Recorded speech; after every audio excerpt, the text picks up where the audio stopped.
Meringkas episode sebelumnya, Albert Blight melupakan salah satu serdadu Kompi yang merasakan trauma dan ketakutan luar biasa terhadap sebuah peperangan. Tak jarang Albert sering berdiam seperti melamunkan sesuatu, terutama menjadi awal kemerosotan performa bertempurnya. Akan tetapi para atasan selalu memberikan nasihat terbaik. Sampai pada akhirnya Albert pun berhasil mematahkan rasa takutnya, melahirkan keberanian dan membuatnya kembali berguna menjadi prajurit yang semestinya. Begitupun Letnan Wells. Bersama 3 peleton Kompi mereka sukses memukul mundur pasukan Jerman yang menduduki kota Carentan, menyusul pertempuran berikutnya yang lagi-lagi dimenangkan oleh pasukan Easy. Penerjun pengganti bergabung dengan Easy Company. Miller, Tony, dan Hesse merupakan anggota baru di bawah pimpinan regu Sersan Randleman, terutama Heffron yang saat ini sudah mulai akrab dengan anggota senior yang lain. Begitupun Guarner, ia mencoba memperkenalkan dirinya lebih jauh kepada para anggota baru. Meski awalnya sedikit canggung, pada akhirnya Guarner mampu membawa suasana kekeluargaan Kompi mereka jauh lebih baik. Hingga salah satu prajurit senior bernama Cobb merusak momen kebersamaan mereka, di mana ia memprotes Miller yang mengenakan sebuah tanda penghargaan unit, sementara dirinya tak pernah terjun langsung dan berjuang di Normandia. Suasana pun semakin dingin, merasa tertekan, menganggap dirinya belum layak. Miller terpaksa melepas penanda tersebut dan meninggalkannya di meja. Tapi sekali lagi, benda itu bukanlah penghargaan untuk unit dan bukanlah perorangan. Itu artinya semua yang tergabung akan mendapatkannya. Memaksa Randleman sedikit melontarkan ucapan balasan terhadap perlakuan Cobb kepada regunya. Di sisi lain, kabar baik menyeruak dari Walter. Ia menyatakan bahwa Lipton kini telah diangkat menjadi Sersan 1 Kompi yang baru. Namun kabar buruknya, sebuah pengumuman dari Lipton seketika merusak suasana riuh ramainya kesenangan mereka. Market Garden ialah operasi yang dilancarkan sekutu di bawah pimpinan Jenderal Montgomery. Melalui pimpinan Komando Inggris, objektif Kompi berikutnya adalah masuk ke tanah Belanda dengan tujuan menguasai jembatan dan membebaskan kota Eindhoven dari pasukan Nazi. Jika misi ini berhasil, maka tank-tank pasukan sekutu bisa masuk ke wilayah Jerman dan diharapkan akan mengakhiri perang sebelum datangnya hari Natal. Untuk itu, pasukan Kompi pun akhirnya menyiapkan semua perlengkapan tempur sebelum keberangkatan, bertepatan dengan Win yang berhasil sembuh dari lukanya. Kemudian disambut penuh sukacita oleh Randleman dan Lipton. Namun momen terburuknya adalah tentang kehadiran Sobel, yang ternyata telah ditunjuk menjadi perwira baru menangani logistik atau istilahnya dikenal sebagai perwira persediaan. Meskipun Kompi sudah lepas dari kepemimpinannya, tak menutup kemungkinan jika dirinya ingin tetap dihormati dan disanjung lebih tinggi. Namun entah dasar apa, Sobel kembali mencari gara-gara dengan menyita sebuah motor yang selalu ditunggangi oleh Malarkey. Dan tepat pada 17 September, para troopers Amerika berhasil mendaratkan pijakannya di tanah Belanda. Randleman selaku pimpinan regu tak henti-henti mengayomi, bahkan membantu bawahannya yang kesulitan dalam melepas parasutnya. Setibanya di Eindhoven, Easy Company benar-benar disambut kegirangan oleh warga sipil, berharap mampu mengusir penjajahan Jerman dari tanah mereka. Namun di satu sisi terdapat pemandangan yang sangat mengerikan. Kapten Winters dan perwira lainnya menyaksikan pelecehan terhadap sejumlah wanita, dan hal itu justru dilakukan oleh orang-orangnya sendiri, di mana rambut mereka dipotong habis tak tersisa, sebab perbuatan mereka sebelumnya dianggap sebagai tindakan pengkhianatan, karena diam-diam telah melayani pasukan Jerman. Sampai sesaat kemudian, salah satu anggota gerakan perlawanan Belanda bernama Van Koek tiba-tiba muncul menyambut kedatangan Kapten Winters. Mengandalkan informasi seadanya, Van Koek berusaha menjalin kerjasama dengan Kapten Winters dengan menggabungkan kekuatan berharap mampu mengusir sisa-sisa tentara Jerman keluar dari Eindhoven. Tak perlu berpikir panjang, Kapten Winters pun akhirnya mengirim beberapa pengintai ke setiap sudut kota, kemudian memutuskan untuk bermalam di Eindhoven dan tak bergerak pergi meninggalkan kota. Pada malam harinya, Hubler yang kala itu sedang berpatroli secara kebetulan berinteraksi dengan penduduk sipil. Ironisnya, selama ini ternyata ia bersama keluarganya memilih berlindung di ruang bawah tanah demi menghindari tentara Jerman, mengundang simpati Webster untuk sedikit berbagi coklat kepada si kecil. Ia tampak begitu menikmati rasa coklat itu. Senyum tulusnya seolah menggambarkan sangat tertolongnya mereka terhadap kehadiran tentara sekutu. Keesokan harinya, sekian kendaraan lapis baja Inggris berangkat bersama pasukan Kompi. Tapi sekali lagi mereka mendapati pemandangan yang sangat ironis. Seorang wanita korban pelecehan nampak berdiri sambil mengharapkan rasa kasihan dari sekelompok tentara yang melintas. Melalui serdadu lain, Hesi sedikit melonggarkan hatinya untuk berbagi makanan kepada wanita malang itu. Kompie pun kembali melanjutkan perjalanan. Tapi siapa sangka seorang letnan baru tiba-tiba bergerak maju sendirian tanpa perlindungan. Jelas itu merupakan sasaran empuk bagi musuh. Hingga kemudian seorang penembak jitu berhasil melumpuhkannya, sekaligus mengawali memanasnya situasi. Sekelompok serdadu Kompie bergerak cepat berlindung di belakang kendaraan berarmor. Sedangkan tank milik Inggris sukses meledakkan sebuah half-track Jerman, memberi kesempatan bagi Kompie untuk lebih mendekat ke posisi musuh. Randleman segera menginisiasi regunya untuk membentuk formasi tempur. Tapi Hesi tanpa kesulitan menggunakan senjatanya, menyebabkan salah satu prajurit Nazi berhasil meloloskan diri.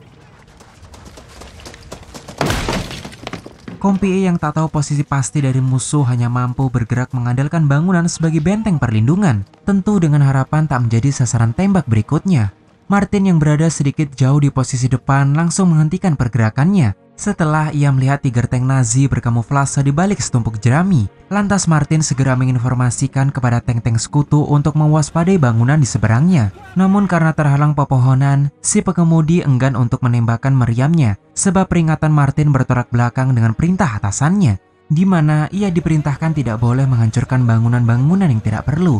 Dan benar saja, sebelum mereka bergerak lebih jauh, tiger tank Jerman langsung mengarahkan bidikannya tepat mengenai konvoi tank sekutu.